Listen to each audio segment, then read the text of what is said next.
जो नेक्स्ट इसमें positive symptom है वो है formal thought disorder. Formal thought disorder में क्या होता है कि जो ऐसे लोग होते हैं जो स्किज़ोफ्रेनिक होते हैं, they are not able to think logically. उनको आप जितना लॉजिक समझाने की कोशिश करोगे उतना आप सिर्फ दीवार में सर मार रहे हो और कुछ नहीं कर रहे हो, उनको लॉजिक्स नहीं समझ में आएंगे। Okay, and may speak in a peculiar ways. Peculiar ways मतलब बहुत स्ट्रेंज वे में बात करने लग जाते हैं। जैसे कि मैंने बोला कि जो स्किज़ोफ्रेनिया है वो ओवरऑल हर फंक्शनिंग को अफेक्ट करता है, ठीक है। तो इसलिए स्किज़ोफ्रेनिया में बहुत बड़ी स्पीच भी अफेक्ट होती है, तो इसलिए वो बहुत स्ट्रेंज वे में बात करते हैं, कभी कभी बहुत जल्दी जल्दी भी बात करते हैं कि आपको उनकी बात समझ ही नहीं आएगी। या फिर बहुत बारी होता है कि एक टॉपिक से दूसरे टॉपिक में बहुत जल्दी शिफ्ट कर जाए, इस तरीके से होता है। ओके, सो ये जो फॉर्मल थॉट डिसऑर्डर है जिसकी वजह से फॉर्मल थॉट डिसऑर्डर्स, जैसे कि मैंने बताया था कि कॉम्बिनेशन ऑफ सिम्टम्स हो सकते हैं। किसी इंसान में पॉजिटिव सिम्टम्स कुछ कुछ होंगे, कुछ नेगेटिव सिम्टम्स आ जाएंगे, नेगेटिव सिम्टम्स के साथ साथ कुछ कुछ साइकोमोटर सिम्टम्स आ जाएंगे। सारे के सारे सिम्टम्स हम अच्छे तरीके से पढ़ेंगे। सो हर केस में ऐसा नहीं होता है कि सारे के सारे सिम्टम्स प्रेजेंट होंगे, कुछ हो सकते हैं कुछ नहीं हो सकते, कॉम्बिनेशन बनता है। ओके, सो फॉर्मल थॉट डिसऑर्डर जो है जिसमें स्पीच भी अफेक्ट होती है, क्योंकि थॉट्स अफेक्टेड है जिसकी वजह से स्पीच भी अफेक्टेड हो जाती है।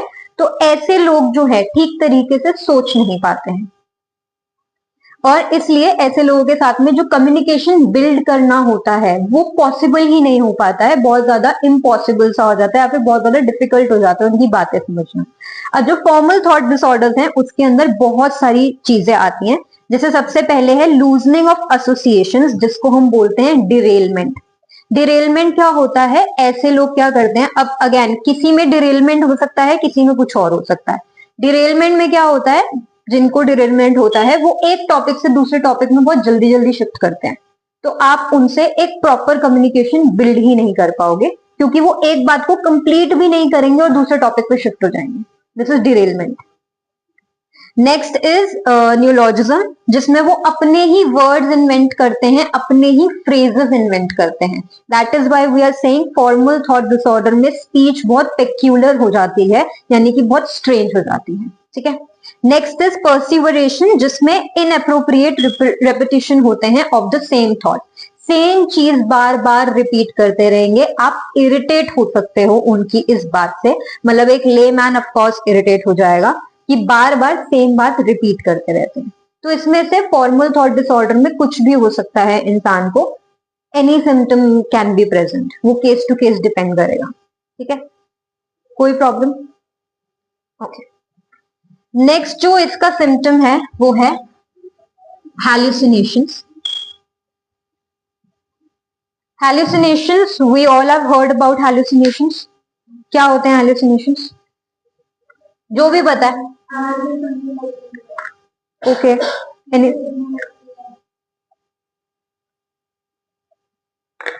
यस, ऐसी चीजें दिखना, दिखना क्या, ऐसी चीजें सेंस होना जो एक्चुअली प्रेजेंट नहीं है, दैट इज हेल्यूसिनेशन। अब हेल्यूसिनेशंस मैंने सेंस वर्ड इसलिए यूज करा है क्योंकि तुम्हें सिर्फ विजुअल हेल्यूसिनेशंस के बारे में पता है, क्योंकि विजुअल हेल्यूसिनेशन ज्यादातर मूवीज एंड ऑल में कवर अप हुआ है।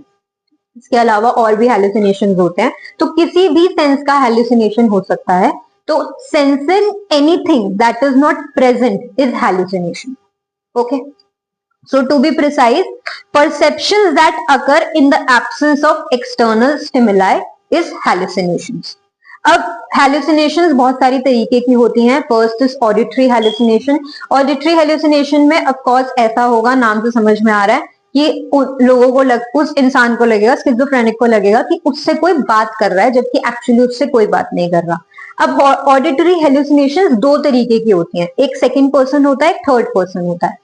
सेकेंड पर्सन हेल्यूसिनेशन में क्या होता है कि स्किज़ोफ्रेनिक को लगता है कि कोई मुझसे डायरेक्टली बात कर रहा है, that is second person auditory hallucination. Third person auditory hallucination में क्या होता है कि स्किज़ोफ्रेनिक को लगता है कि कोई दो लोग हैं जो उसके बारे में बात कर रहे हैं और उसको सुनाई दे रहा है, ठीक है। नहीं हुआ क्लियर? ठीक है। बहुत अच्छे तरीके से क्लियर करके स्किज़ोफ्रेनिया वाला पार्ट चलना, क्योंकि इस पे सिचुएशन बेस्ड क्वेश्चन ही आएगा। जैसे सपोज कि एक इंसान है, उसको ऑडिटरी हेलुसिनेशन है, सेकेंड पर्सन में ये होगा कि उससे डायरेक्टली कोई बात करेगा, उसको ऐसा लगेगा, और थर्ड पर्सन हेलुसिनेशन में उसको ऐसा लगेगा कि कोई दो लोग हैं जो उसके बारे में बात कर रहे हैं। वो दो लोग एग्जिस्ट नहीं करते हैं, बट उसको सुनाई दे रहे हैं कि मेरे बारे में बात कर रहे हैं। सो थर्ड पर्सन हेलुसिनेशन, क्योंकि हम जब किसी और के बारे में बात करते हैं तो हम थर्ड पर्सन में करते हैं ना, तो associated with this, second person जब हमसे कोई बात करता है और थर्ड पर्सन जब हम किसी के बारे में बात करते हैं, तो इसको इस चीज से एसोसिएट करके चलो, ठीक है। जितने ज्यादा एसोसिएशन बिठाओगे उतना तुम्हारे लिए अच्छा है, क्योंकि बहुत मडल अप होंगे सिम्टम्स दिमाग में, ठीक है। ओके, सो हेलुसिनेशंस में और भी सेंस ऑर्गन्स हो सकते हैं। जैसे सेकंड इज टैक्टाइल हेलुसिनेशन, जिसमें इंसान को टिंगलिंग या बर्निंग की सेंसेशंस होती हैं। अब वो कहीं पे भी हो सकती हैं, कोई ऐसा पर्टिकुलर बॉडी पार्ट नहीं है जहां पर होगा, कहीं पे भी हो सकता है। तो अब वो टिंगलिंग या बर्निंग सेंसेशन का कोई मेडिकल कॉज होना चाहिए, उसका कोई मेडिकल कॉज नहीं होता, उनको सिर्फ हेलुसिनेशंस हो रही हैं कि उन्हें ऐसा फील हो रहा है। Okay, next is somatic hallucinations, जिसमें लोगों को ऐसा लगता है कि उनके बॉडी के अंदर कुछ हो रहा है। जैसे लोग बहुत बड़ी कंप्लेन करते हैं कि स्नेक क्रॉल कर रहे हैं मेरी बॉडी में, this is somatic hallucination. Okay, next is visual hallucinations, जो कि ऑफ कोर्स तुम लोगों को पता ही है, कोई ऐसा इंसान दिखना जो कि एग्जिस्ट ही नहीं करता है। जैसे लगे रहो मुन्ना भाई में उसे गांधी जी दिखते हैं, तो दैट इज विजुअल हेलुसिनेशंस।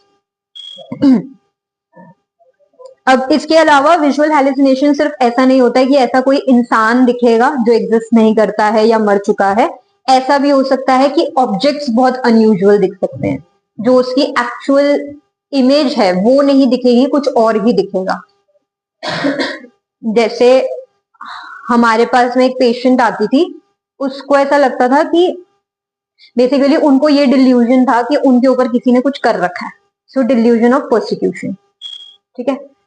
फिर उनको हेलुसिनेशन होने लग गए, जिसमें उनको ऐसा लगता था कि किसी भी चीज में उनको एक औरत पे शक था जिसने उसके ऊपर कुछ करवाया है, और उनको ऐसा लगता था जैसे सपोज उन्होंने आटा गूंथ के रखा, तो आटे में उनको लगेगा कि वो आ गई है, वो औरत आ गई है। तो ये क्या है? विजुअल हेलुसिनेशन है। उसको ऐसा लग रहा है कि वो औरत आ गई है, उसको दिखता भी है कि वो औरत आ गई है। This is visual hallucination.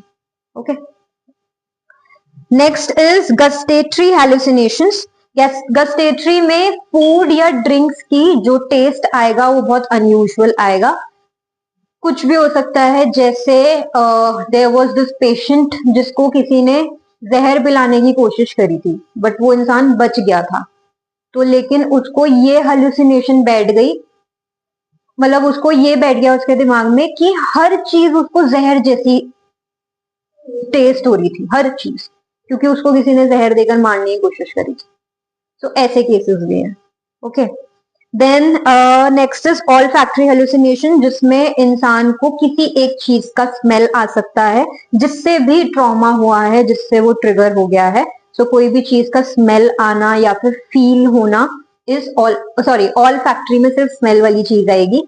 जैसे मैंने हाउस ऑफ सीक्रेट्स का एग्जाम्पल दिया था, द बुराड़ी केस, जिसमें 13 लोग थे, 11 लोग थे, हाँ, मतलब 11 से 13 लोग थे जिन्होंने एक साथ सुसाइड कर ली थी। अब उसमें जो मेन था, जिसको एक्चुअली साइकोलॉजिस्ट के अकॉर्डिंग उसको डिसऑर्डर थी, साइकोटिक फॉर श्योर, उसको किसी ने एक कमरे में बंद करके कमरे को आग लगा दी थी।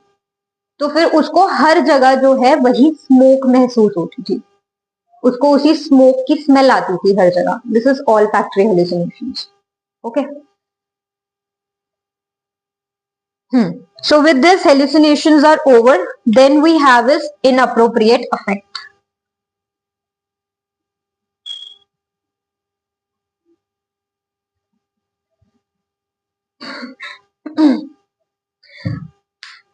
अब इनअप्रोप्रिएट अफेक्ट का मतलब है जो स्किज़ोफ्रेनिक्स होते हैं वो सिचुएशन के अकॉर्डिंग इमोशंस कभी कभी नहीं दिखाते हैं। जहां हंसना होता है वहां रो देते हैं, जहां रोना होता है वहां हंस देते हैं। This is inappropriate affect. तो जहां जो इमोशन एक्सप्रेस करना होता है वो इमोशन उसका उल्टा करेंगे या उसका कोई स्ट्रेंज इमोशन एक्सप्रेस करेंगे. This is inappropriate affect. Okay. So the definition is people with schizophrenia also show inappropriate affect, that is emotions that are unsuited to the situation. Clear हुआ? अब इस पे जो यूजुअली क्वेश्चंस आते हैं schizophrenia पे, वो इस तरीके के क्वेश्चंस आते हैं कि सिचुएशन दे दी जाएगी या फिर केस स्टडी दे दी जाएगी आपको, और आपको आइडेंटिफाई करना है कि उसके अंदर पॉजिटिव सिम्टम्स हैं, नेगेटिव सिम्टम्स हैं या साइकोमोटर सिम्टम्स हैं. अगर पॉजिटिव सिम्टम्स है तो कौन सा पॉजिटिव सिम्टम है? तुम्हें लग रहा है कि उस केस में डिल्यूजन है, तो कौन सा डिल्यूजन है? हेलुसिनेशन है तो कौन सा हेलुसिनेशन है? फॉर्मल थॉट डिसऑर्डर है तो कौन सी फॉर्मल थॉट डिसऑर्डर है? इस तरीके के क्वेश्चंस आएंगे. ठीक है. फिर उन्हें एक्सप्लेन भी करना होगा, डिफाइन करना हो सकता है, मतलब it will vary from case to case, question to question. Okay. Next is negative symptoms. अब नेगेटिव का जो साइन होता है वो माइनस होता है. यहां पर जैसे एक्सेस ऑफ एवरीथिंग था, यहां पर डेफिसिट ऑफ एवरीथिंग होगा. एवरीथिंग वर्ड मैं इसलिए लिख रही हूं क्योंकि मैं थॉट, इमोशन, बिहेवियर में हर चीज की बात कर रही हूं, क्योंकि स्किज़ोफ्रेनिया ओवरऑल पूरी की पूरी फंक्शनिंग को अफेक्ट करता है. Okay. So deficits of thought, emotion and behavior, negative symptoms are pathological deficits and include poverty of speech, blunted and flat affect, loss of volition and social withdrawal. ऐसा भी question आ सकता है 2 number का कि सिर्फ आपको नेगेटिव सिम्टम बताना है कि what are the negative symptoms of schizophrenia. तो अगर आप इतना लिखोगे इट इज इनफ. सो पहला जो नेगेटिव सिम्टम है वो है एलागोइया. एलागोइया में पॉवर्टी ऑफ स्पीच आता है, मतलब reduction in speech and speech content. तो जो स्किज़ोफ्रेनिक्स होते हैं, क्योंकि वो अपने थॉट्स को एक्सप्रेस नहीं कर पाते हैं और उनके स्पीच पर भी अफेक्ट होता है, तो उनकी स्पीच घट जाती है. पहले वो लोगों से बोलना बंद करेंगे और फिर धीरे धीरे वो एकदम नम बैठ जाएंगे, वो किसी से कुछ बात नहीं करेंगे. तो स्टार्टिंग क्या जा रही है वो आपको ऑब्जर्व करना पड़ सकता है. This is alogia. Next is blunted affect.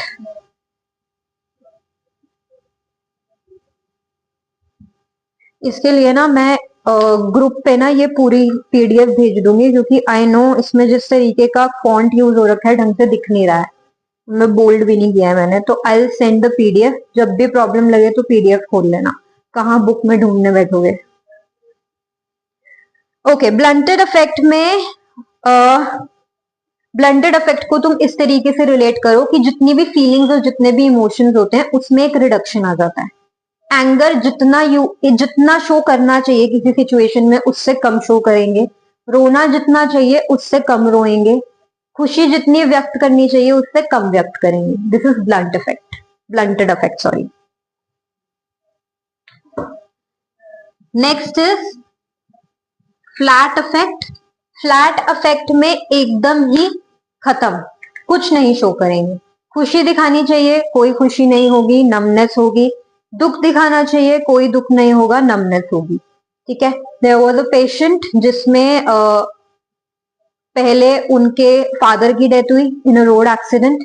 उसके बाद में थोड़े ही टाइम के बाद में ऑलमोस्ट जिससे उनको धक्का लगा था, पहले ही the symptoms of the disorder were present. Depression के सिम्टम्स पहले से ही प्रेजेंट थे, लेकिन किसी ने ध्यान नहीं दिया. फिर फादर की डेथ हुई. फादर की जब डेथ हुई तो she didn't cry at all. No, she cried a little bit. Sorry, मैं भी केस हिस्ट्री भूल गई हूँ थोड़ी सी. She cried a little bit पापा की डेथ पर, बट फिर 4-5 साल के बाद में उनकी बहन की डेथ हो गई. ठीक है. वो भी बहुत गलत सर्कमस्टांसेस में हुई, जिससे उनको और धक्का लग गया, मतलब और ट्रॉमा हो गया. She didn't cry at all. तो जहां पापा की डेथ पर उन्हें अच्छे से रोना चाहिए था, वहां ब्लंटेड इफेक्ट आ गया, किसी ने नोटिस नहीं किया. फिर वो चीज 5 सालों में इतनी बढ़ गई कि सिस्टर की डेथ पे वो बिल्कुल ही नहीं रुई. वो क्या हो गया? फ्लैट इफेक्ट हो गया. ठीक है.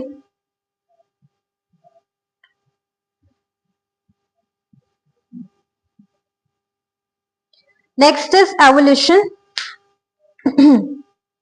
ऐसे जो लोग होते हैं वो एवोल्यूशन शो करते हैं। एवोल्यूशन नॉर्मल लैंग्वेज में apathy.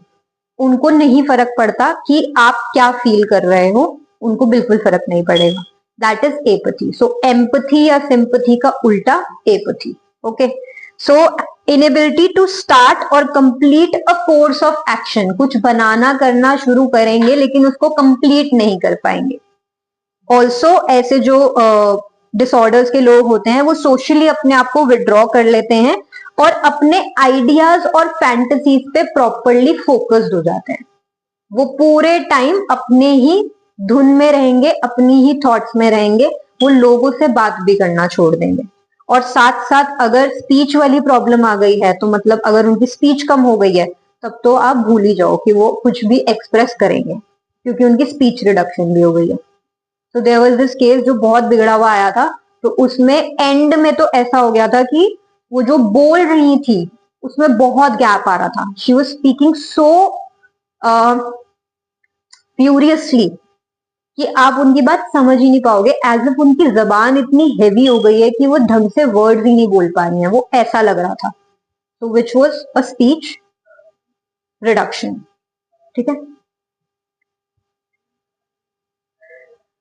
With this, negative symptoms are over. Now we are going to do with psychomotor symptoms. Psychomotor symptoms में नाम से समझ में आ रहा है motor abnormalities. बट किस तरीके की मोटर एबनॉर्मेलिटीज वो हम पढ़ेंगे। So people with schizophrenia also show psychomotor symptoms. They move less spontaneously. एक जगह बैठे हैं तो लंबे समय तक बैठे रहेंगे, ऐसे postures में बैठेंगे जो कि अब अगर हम इरेक्टेड बैठे हैं तो हमारा कभी तो आएगा ना कि हम एकदम से झुक जाएंगे, क्योंकि स्पाइनल कॉर्ड थक जाती है, हमारी कमर थक जाती है। बट उनकी नहीं थकेगी, या थक रही होगी तो उनको फील नहीं होगा, because that is a psychomotor symptom of schizophrenia. तो ऐसे जेस्टर्स शो करना जो कि एक नॉर्मल ह्यूमन बीइंग नहीं शो करेगा, ये सारी साइकोमोटर सिम्टम्स ऑफ स्किज़ोफ्रेनिया हो सकता है।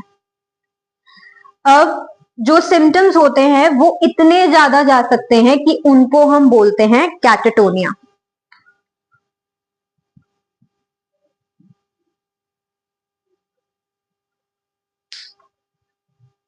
अब कैटाटोनिया जो होता है वो बहुत सारे तरीकों का होता है।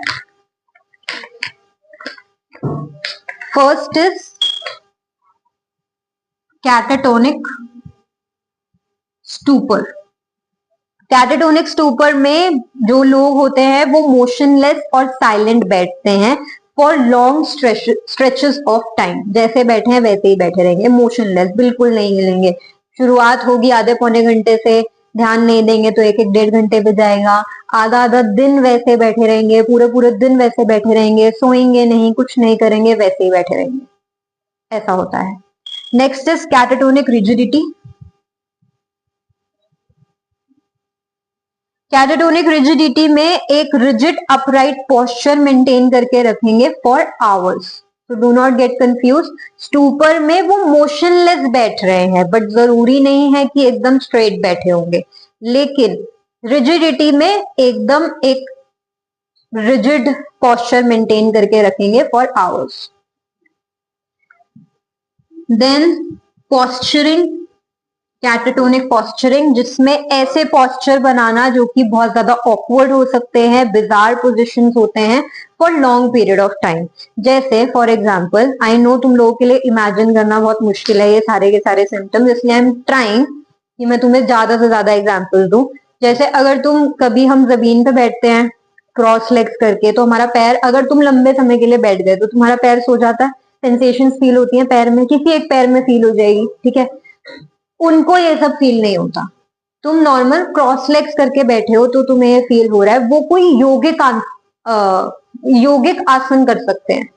बहुत ही ऑकवर्ड पोजीशंस होती हैं, बहुत ही बिजार पोजीशंस होती हैं, जिसमें एक इंसान मुश्किल से 5 मिनट या 2 मिनट बैठ सकता है, एक नॉर्मल इंसान, लेकिन वो घंटों तक उस पोस्चर को मेंटेन करते हैं। This is catatonic posturing. Okay, but still if you want to know, you can go and Google it और यूट्यूब इट, बहुत सारी वीडियोस अवेलेबल है। असाइलम्स में यूजुअली ऐसे लोग होते हैं. ओके.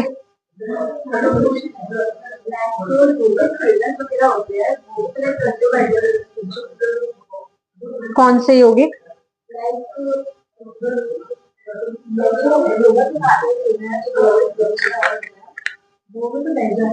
घंटों मतलब कितने घंटा ना, आधा घंटा बैठ जाएंगे, 1 घंटा बैठ जाएंगे, लेकिन उसका कोई वजह भी तो होनी चाहिए ना. आप एक आसन करते हो, वो मैक्सिमम 2 से 5 मिनट उसकी जरूरत होती है. ओके.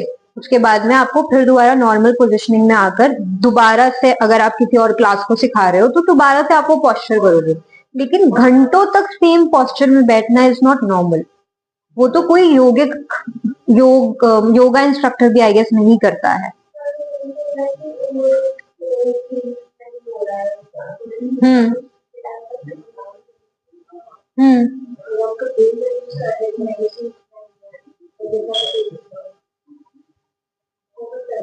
योगा इंस्ट्रक्टर को ये भी हो सकता है, बिल्कुल हो सकता है, बिल्कुल हो सकता है, कुछ भी हो सकता है. क्या थॉट्स हैं, क्या इमोशंस हैं, वी डोंट नो. बट वो ऐसी पॉस्चर्स मेंटेन करते हैं, हमें सिर्फ इतना पता है. वो नम है उस पॉस्चर में या वो अपनी फैंटेसीज में खोए हुए हैं, वी डोंट नो. बट ऐसे पॉस्चर्स होते हैं उनके. ठीक है. क्लियर हुआ? नेक्स्ट टाइप ऑफ डिसऑर्डर पे चलो.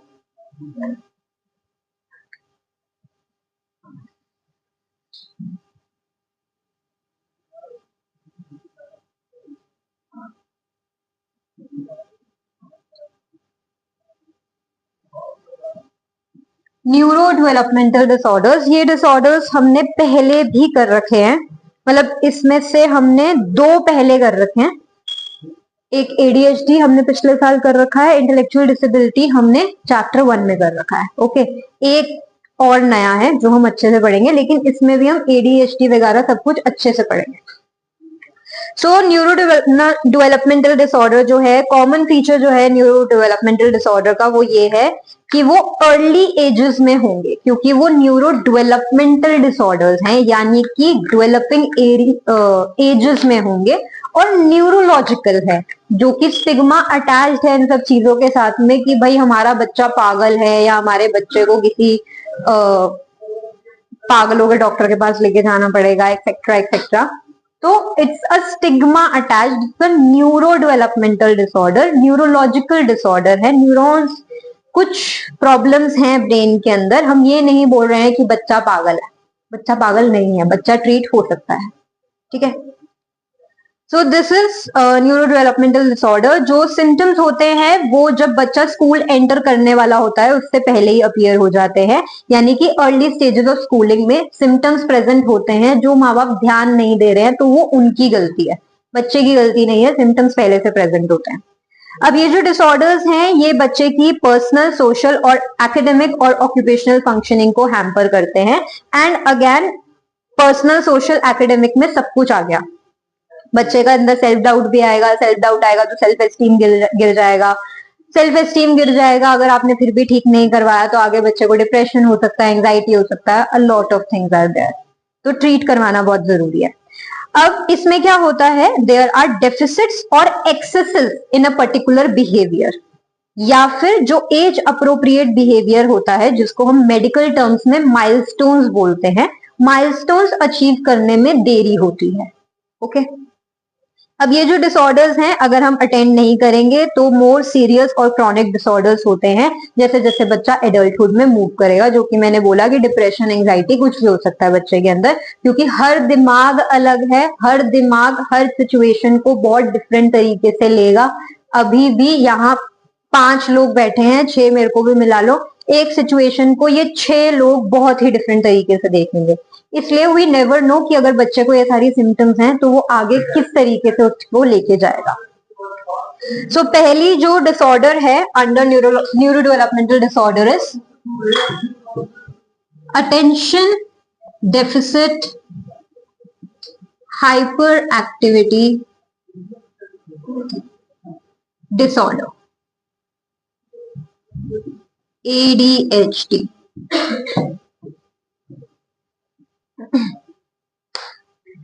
अब इसके दो मेन फीचर्स होते हैं, एक है इनअटेंशन और एक है hyper activity impulsivity.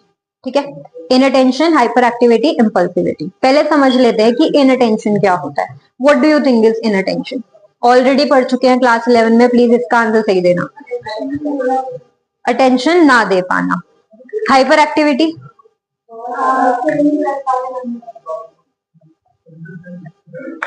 Impulsivity, acting on impulses, कुछ भी करना बिना सोचे समझे। So this is inattention, hyperactivity and impulsivity. और बच्चे में ये होता है, और जरूरी नहीं है हर एडीएचडी के बच्चे में ये तीनों सिम्टम्स होंगे, किसी में एक हो सकता है, दूसरा नहीं हो सकता, दो हो सकते हैं, तीसरा नहीं हो सकता। तो डिपेंड करता है, वेरी करेगा from case to case again. So inattention, hyperactivity and impulsivity.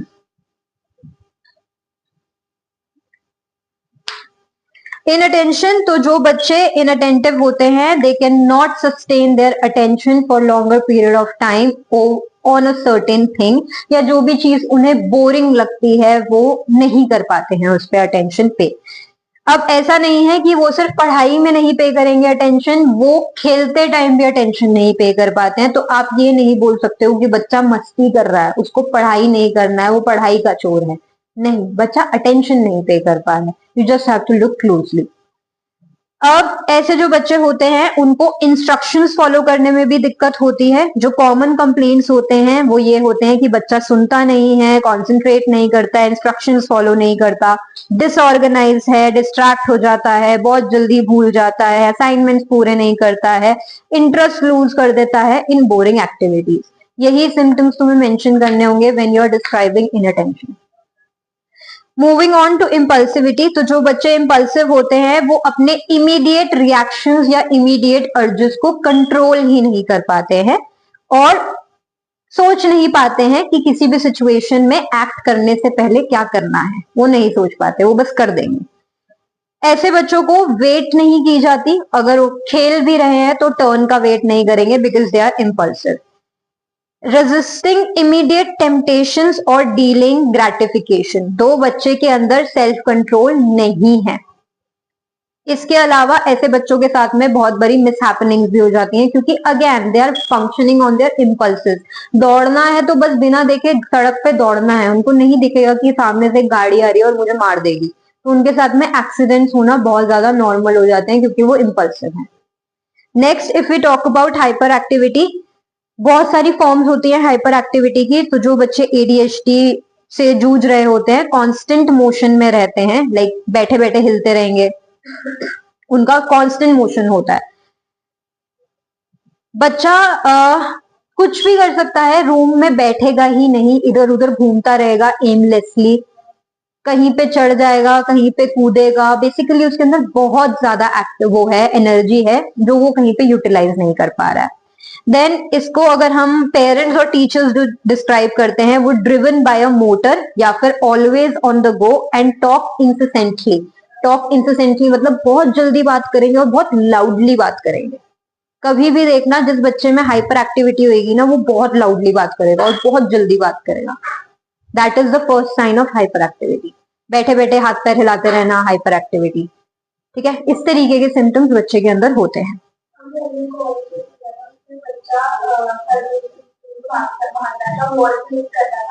और फिर वापस भाग रहा था और फिर मतलब इसको बिठाने का डिफिकल्ट हुआ था कि जो मैंने वो उसको लेग क्रॉस करके बिठा दी थी, तो उसकी हाइपर एक्टिविटी बहुत ज्यादा है ना, बहुत ज्यादा है। और ऊपर से पेरेंट्स फिर ध्यान नहीं देते ना, फिर बच्चे को मीठा देते रहते हैं। आप मीठा दोगे बच्चे को और एनर्जी मिलेगी, ग्लूकोज से तो एनर्जी मिलती है हमें। आप या तो उसकी एनर्जी कहीं पे लगवाओ। अब जितने भी हाइपर एक्टिविटी के बच्चे मेरे पास में है, जो फ्रेंच पढ़ते हैं मेरे से, उनको मैं सबसे पहले बच्चों को बोलती हूँ कि पेरेंट्स को बोलती हूँ कि इसको किसी फिजिकल एक्टिविटी में डालो, क्योंकि बच्चे में सिर्फ हाइपर एक्टिविटी की प्रॉब्लम है, तो हम क्यों उसको एडीएचडी का लेबल दे देना, जबकि मुझे पता है कि सिर्फ उसकी एनर्जी कहीं और लग जाएगी तो बच्चा ठीक हो जाएगा। तो उसकी कहीं पे भी एनर्जी लगवा देती हूँ मैं, और मीठा कम करवा देती हूँ, अपने आप बच्चे में चेंज आ जाता है। क्यों जाना है फालतू में, या क्यों बच्चे को लेबल करना है, बस पेरेंट्स से डिस्कस करो।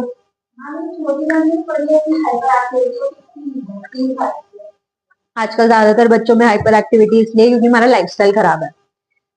फूड कलरिंग वाला खाना खा रहे हैं हम, हर चीज में मीठा है, पैकेज्ड फूड में प्रिजर्वेटिव्स हैं which is going to affect the child, हर चीज में मीठा है, उसका रसना वगैरह ये सब बंद करो, कोल्ड ड्रिंक बंद करो।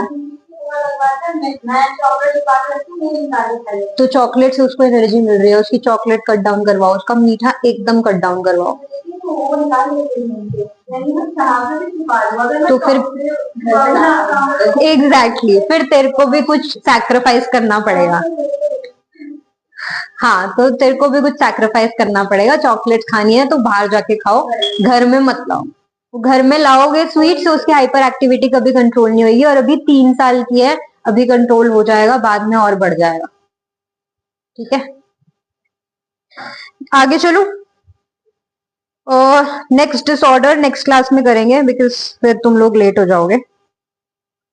नेक्स्ट क्लास में करवाती हूँ।